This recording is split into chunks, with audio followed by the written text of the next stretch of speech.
Muy bien, seguimos aquí en la mañana de a las 7, cambiamos totalmente de ritmo, dejamos atrás el chingui chingui. Mercedes Marcó del Pont, buen día y bienvenida. Buen día, ¿qué tal? ¿Cómo les va? Gusto de recibirla. ¿Y qué hace Mercedes por Tucumán? Vine a escuchar el chingui chingui. Ah, el chingui chingui nada más. Y además... Se dio con el gusto, me dio el gusto.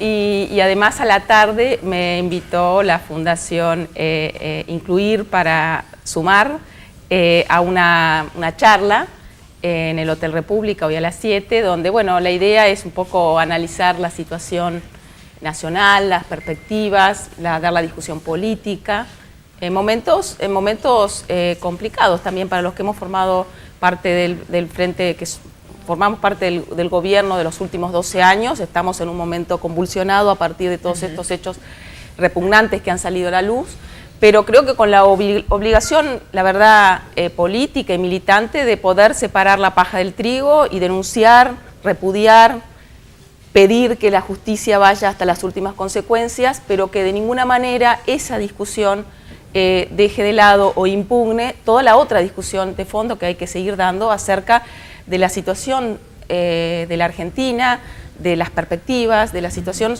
económica y social, a mi juicio, complicada, a partir de un proyecto político que creo que revierte muchas de las líneas estratégicas que se habían planteado en los últimos 12 años, donde el eje era el mercado interno, la protección del trabajo nacional y sobre todo quizás lo que a mi juicio más diferencia un proyecto neoliberal de lo que son proyectos nacionales y populares, que tiene que ver con esto, que para el capital, ¿qué es lo más conveniente en una economía? Es invertirse en la generación de riqueza, en la producción y de bienes, en la economía real y en la generación de empleo, o en el negocio financiero. Yo con mucha tristeza veo que nuevamente en la Argentina se está repitiendo una situación que ya se nos dio en otras etapas de la historia y se nos dio justamente en contextos de programas económicos neoliberales, que es el mejor negocio, ha vuelto a ser la especulación financiera. ¿Cuáles son las perspectivas que ustedes ven a partir de este análisis? Y yo creo que, bueno, yo creo que el gobierno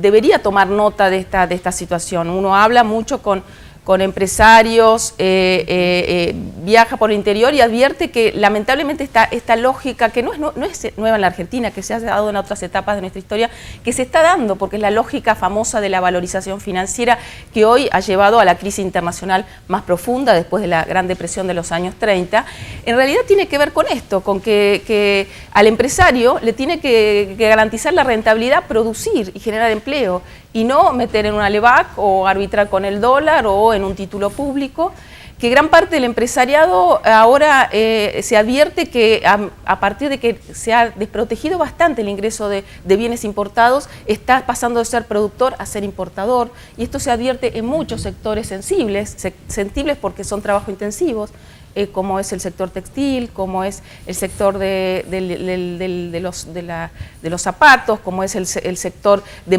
maquinarias, donde eso también se está advirtiendo. Salieron los datos del comercio exterior ayer, y lo que se advierte es eso, que las importaciones de bienes como la industria automotriz, como los bienes de consumo, están creciendo mucho, aún en una economía que no está creciendo. Entonces, ¿esto qué significa? Lamentablemente es desplazamiento de trabajo nacional por trabajo importado, y creo que en un contexto internacional donde lo que ocurre es que el comercio no crece, donde los países, la gran mayoría, están en una situación recesiva y están tratando de colocar todo en el mercado argentino, es obligación del gobierno proteger el trabajo nacional.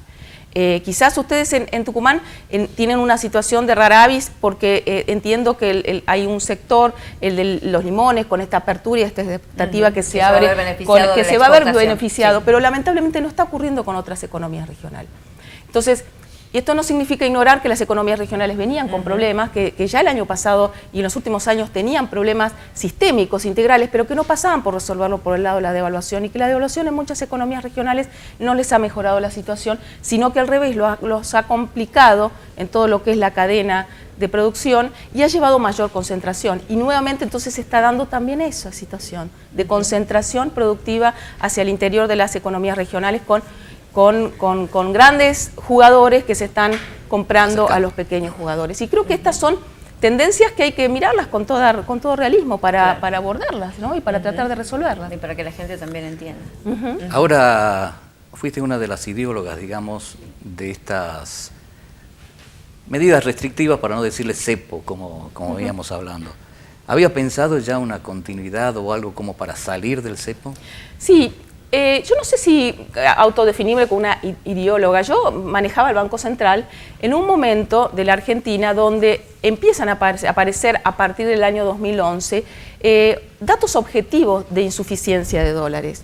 Y datos objetivos que no tenían que ver con que debíamos mucho al resto del mundo, porque en realidad nos desendeudamos enormemente y el nuevo gobierno, por suerte, pudo recibir un país absolutamente desendeudado. Los datos objetivos tenían que ver con nuestros viejos problemas del subdesarrollo, que es una industria que no está del todo integrada y que tiene que importar mucho del resto del mundo, y por lo tanto el desequilibrio industrial en dólares iba creciendo a medida que la economía crecía. También una situación objetiva de desabastecimiento petrolero, que fue una consecuencia de la política de privatización de los recursos naturales. Quizás el kirchnerismo tardíamente asumió esa necesidad y esa urgencia y esa prioridad de hacerse cargo del manejo estratégico de los recursos petroleros y plantear la búsqueda del autoabastecimiento. Pero en ese momento, cuando empieza a aparecer la insuficiencia de dólares en un contexto con problemas estructurales, y además se da un fenómeno muy particular que no se da en otros países del mundo, ¿no? Porque a veces nos dicen, bueno, pero Argentina. No, en otros países del mundo yo indagué mucho cuando recorría y hablaba con otros banqueros centrales de la región y del resto del mundo. Esta tendencia, esta pulsión de los argentinos a ahorrar en una moneda que no es la propia, que es la que emite el Banco Central, es una situación particular de la Argentina, y eso supuso que en casi 12 años se fueran por esa vía, por esa fuente de fuga, casi 100.000 millones de dólares. Entonces, ahí la situación objetiva frente a la insuficiencia estructural y la fuga era ver cómo se priorizaba el uso de los dólares para fines reproductivos, y no se caía en una fuerte devaluación, como fue la que ocurrió, o en un proceso de endeudamiento como es el que está ocurriendo en la Argentina. Fue una opción de manejar sabiendo que eso tenía patas cortas, y uno tenía que rápidamente salir a buscar ahorro externo y a atender las cuestiones estructurales. Pero sabiendo también que el sendero era muy estrecho y que con este contexto internacional lo peor de las alternativas era atacar a través de una devaluación fuerte, como fue la que ocurrió, el mercado interno. Porque eso sabíamos que iba a generar inflación, y eso iba a generar una caída del consumo, que es lo que vino sosteniendo el crecimiento durante los últimos años. Y había que cuidar el consumo interno. Entonces, probablemente había que salir con la flexibilización de esas restricciones cambiarias, pero sobre todo priorizando que las empresas pudieran importar para producir. Esa liberalización era la que necesitábamos, para lo cual teníamos que salir a tomar ahorro, pero con fines reproductivos, y no como está ocurriendo en la Argentina, lamentablemente, para financiar la fuga. Porque lo que hemos visto es que en los primeros 6 meses, la Argentina, solamente el sector público nacional y provincial tomó más de 30.000 millones de dólares. Eso es mucha plata, son 6 puntos del producto. Y las reservas han aumentado un poco más de 5.000 millones de dólares.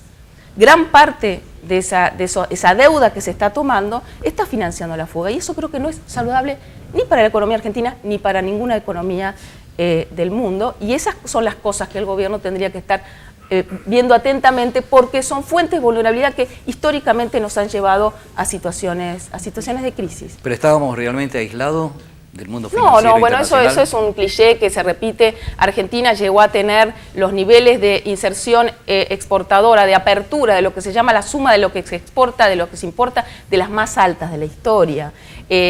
Cuando uno mira los datos de inversión externa directa, no es cierto que no estaba viniendo inversión externa directa, sino es prácticamente el mismo promedio en términos del producto de lo que vino en la década de los 90, en términos de inversión externa directa. Los primeros datos de este año que ha dado la CEPAL acerca de inversiones externas directas, lo que está mostrando es que la inversión se está yendo de los países de América Latina, en realidad, y este es un dato que también el gobierno tiene que tener en cuenta cuando se juega todo a un ingreso de dólares de inversión, porque no es la tendencia que está ocurriendo a nivel internacional, pero lo que se advierte es que lo que ingresó de inversión externa es prácticamente lo mismo de lo que ingresó el año pasado. Entonces, yo creo que Argentina estaba absolutamente inserta en el mundo a través de sus exportaciones. Lo que más crecieron fueron sus exportaciones industriales, pero hay que entender que en el año 2008 se desplomó el mundo y desde entonces las condiciones han cambiado enormemente. Y que el comercio mundial crece a la tercera parte de lo que crecía hace 8 años atrás. Y que Brasil está en una crisis profunda. Y que frente a esa situación, Brasil está tratando de vendernos todo lo posible, pero no solamente Brasil, también China, también Europa. Entonces, ¿cuál es el deber de un gobierno? Es proteger al trabajo nacional, a la producción nacional, y por lo tanto se necesitan políticas de administración, entre otras cosas, del comercio exterior. ¿Cómo ¿no? analiza la política internacional, lo que se está conociendo ahora? Usted mencionaba el tema Brasil, ahora los británicos decidieron salir de la Unión Europea. ¿Cómo afectaría esto a la Argentina de acuerdo a las medidas económicas? Bueno, yo creo que esto lo que le suma al contexto internacional es una enorme incertidumbre, y esto también, porque yo lo que advierto es que el gobierno argentino ha planteado, el nuevo gobierno ha planteado toda una apuesta muy grande al ingreso de dólares del exterior. Que esa apuesta hasta ahora no ha venido ocurriendo, o lo que viene es el capital que no queremos, que es el capital especulativo. Y que en este contexto de ahora del Brexit y de toda la situación que se da al interior de la Unión Europea, lo que va a aparecer es más volatilidad a nivel de las bolsas, claro, de los flujos de capitales, grande, etcétera, sí. Y que nosotros tendríamos que estar protegidos frente a eso. Miren, el otro día el Fondo Monetario Internacional, la semana pasada sacó un informe donde dice dos cosas. Hace la autocrítica, el Fondo Monetario Internacional, y hace la autocrítica y dice, hay dos cosas que nos damos cuenta que nos equivocamos, poco tarde, pero lo dicen. Una es que es bueno la apertura de la cuenta capital, eso, al ingreso y salida de capital especulativa. Y otro, los planes de ajuste. Los planes de ajuste en realidad no resuelven la cuestión fiscal, sino que profundizan el déficit fiscal porque se hunde la economía. Y cuando entonces nosotros tomamos eso y vemos lo que está haciendo el gobierno, lamentablemente, ¿a qué se avanzó? Hacia una liberalización de la cuenta capital, los capitales entran y salen cuando quieren, y además a una política de aumento de tarifas que está generando impactos muy, muy negativos sobre el entramado productivo, sobre la capacidad de consumo de los hogares, sobre llegar a fin de mes para la gran mayoría de los argentinos. Entonces, frente a esta llamada de atención y luces amarillas que nos están diciendo, ojo, el mundo es volátil, sigue la crisis, protejan lo que tienen, creo que el gobierno tendría que dar un paso, mirar, decir, la verdad, que lo único que nos venía sosteniendo el crecimiento, que era el mercado interno, la capacidad de compra, del consumo, etcétera, es lo que tenemos que privilegiar. Mercedes, ¿la ley de blanqueo que probablemente se apruebe, ayuda o no? Bueno, probablemente la ley de blanqueo genere el ingreso de dólares, está por verse, si bien es un blanqueo bastante generoso en relación a lo que han sido anteriores blanqueos, y este es bastante más permisivo en términos de quién puede blanquear y quién no. Yo creo que no voy a hacer una cuestión ética o moral con los blanqueos, porque sabemos que a lo largo de todos los gobiernos democráticos ha habido blanqueos. En el gobierno kirchnerista hubo 2 blanqueos. Desde el punto de vista de la discusión ética es cuestionable, ¿sí? Se premia al quien eludió y evadió la ley. Pero la apuesta del gobierno es que haya un ingreso de dólares, que eso puede generar un oxígeno. Pero a mí lo que me preocupa, justamente volviendo a esta discusión de la crisis financiera internacional, es que todo está orientado a que, bueno, esos capitales, ¿a dónde van a venir? ¿Van a venir a invertir en la industria? ¿O van a venir a invertir en títulos, en LEVAC, en LETES, en todas las alternativas financieras que hoy está dando como atractivo el gobierno para que ingreses capitales? Entendiendo que esos capitales, insisto, lo dijo el propio Fondo Monetario Internacional, son perversos. Si bien, ni bien se da una inflexión en la situación internacional o Estados Unidos aumenta la tasa de interés, así como entraron, salieron y dejan el tendal. Estamos viendo en los últimos días que simplemente el Banco Central bajó un poco más la tasa de interés y ya está viendo un corrimiento hacia el dólar. ¿Y esto qué significa? Que también le pone un límite a la posibilidad del Banco Central de seguir bajando la tasa de interés, porque se quiebra entonces este mecanismo especulativo que se ha generado y que a mi juicio no es bueno y no es virtuoso.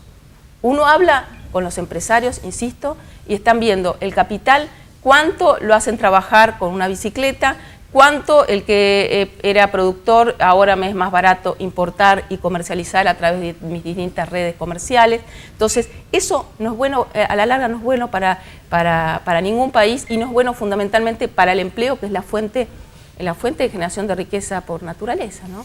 Bueno, es para charlar todo un programa con Mercedes, Sí. ¿eh? La verdad que sí. Hoy la charla, Carlos Gallardo. A las 19. A las 19. 19 A las horas. en el Hotel República, 19 Hotel República.